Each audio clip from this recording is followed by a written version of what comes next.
জাপানের আমামি ওশিমা দ্বীপের হাবু সাপ ও বেজির অভিশাপ। ঘটনাটা শুনতে অবাক হলেও আজকে এই বিষয়ে আলোকপাত করব। প্রকৃতির সাথে মানুষের যে অযাচিত হস্তক্ষেপের করুণ কাহিনী তা এখানে ফুটে ওঠে। আমামি ওশিমা জাপানের কিউশু দ্বীপের দক্ষিণে রিকিউ দ্বীপপুঞ্জের এক অপূর্ব সুন্দর ঘন বনাঞ্চলে ঘেরা ছোট্ট দ্বীপ। এখনকার জঙ্গল ঘন সবুজ, পাহাড়ি ঢালে অর্কিড ফুল ফোটে, আর সমুদ্রের নীল জলের সাথে মিশে এক অদ্ভুত প্রাকৃতিক সৌন্দর্য। কিন্তু এই দ্বীপের অধিবাসীদের জীবন কখনোই শান্ত ছিল না, কারণ এখানে বাস করত এক ভয়ঙ্কর প্রাণী, নাম তার হাবু সাপ। এই বিষাক্ত পিট ভাইপার সাপগুলো দ্বীপের প্রতিটি কোণে ছড়িয়েছে। চাষের জমি, বাগান, এমনকি বাড়ির আশেপাশেও তারা লুকিয়ে থাকত। হাবু সাপের কামড় ছিল মারাত্মক। বিষের প্রভাবে শরীরের রক্তচাপ অস্বাভাবিকভাবে বেড়ে যেত, বমি হতো, শ্বাসকষ্ট শুরু হতো। সঠিক সময়ে চিকিৎসা না পেলে মৃত্যু অনিবার্য। প্রতি বছর কয়েক ডজন মানুষ এই সাপের কামড়ে আক্রান্ত হতো, বিশেষ করে চাষিরা, যারা ভোরে বা সন্ধ্যায় জমিতে কাজ করতে যেতেন। সাপের আক্রমণের ভয়ে দ্বীপের চাষিরা ক্রমশ আতঙ্কিত হয়ে পড়লেন। অনেকে জমি ছেড়ে শহরে যেতে শুরু করলেন। দ্বীপের কৃষি অর্থনীতি ধ্বংসের মুখে পড়ল।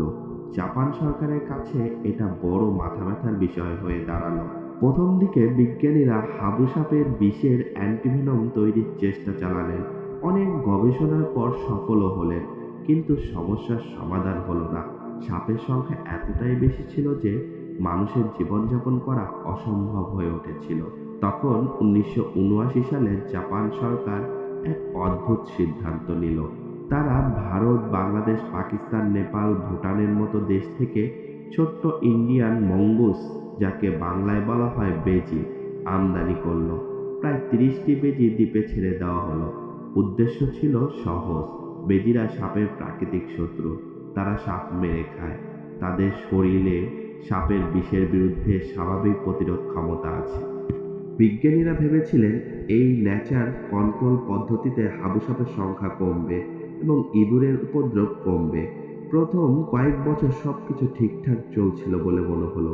বেজিরা দ্রুত বংশবৃদ্ধি করতে লাগলো। কিন্তু তারপরেই ঘটল ভয়ঙ্কর ভুল। বেজিরা দিনের বেলায় সক্রিয় আর হাবু সাপ রাতের বেলায়। ফলে দুই প্রজাতির মধ্যে সংঘর্ষ খুব কম হতো। বেজিরা সাপ দেখলে তাদের মারার তেমন আগ্রহ দেখাতো না, বরং তারা দ্বীপের ছোট্ট ছোট্ট প্রাণীদের শিকার করতে শুরু করলো। পাখি, ডিম, ছোট স্তন্যপায়ী প্রাণী, এমনকি দ্বীপের বিখ্যাত এন্ডেমিক প্রজাতির আমামি খরগোশ। বেজিরা চাষিদের ফসল নষ্ট করতে লাগলো। ফলে একসময় সমস্যার সমাধান করতে গিয়ে আরেক বড় সমস্যা তৈরি হয়ে গেল।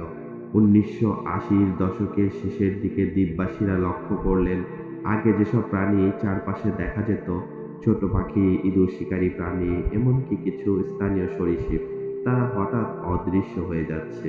বেজির সংখ্যা ততদিনে কয়েক হাজারে পৌঁছে গিয়েছিল।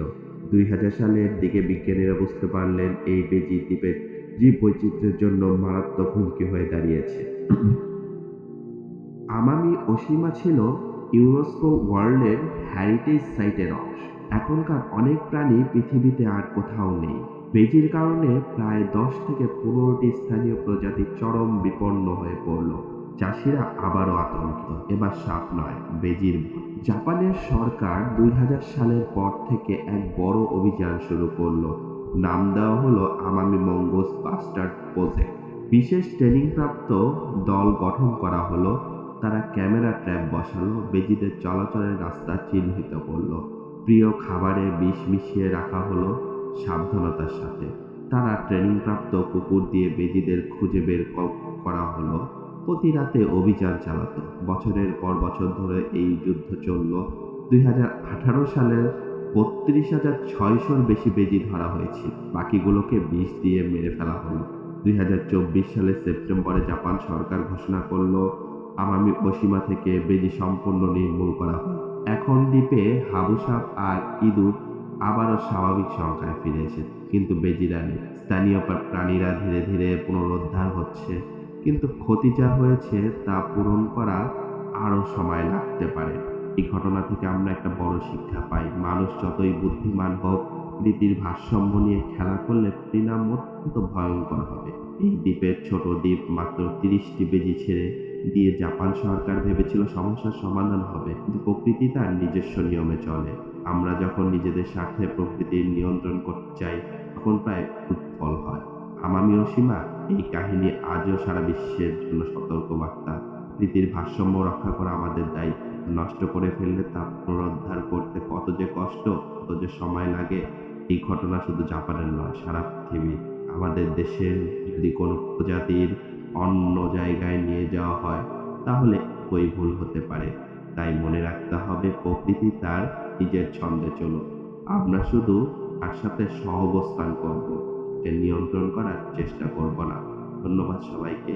ভালো থাকবেন।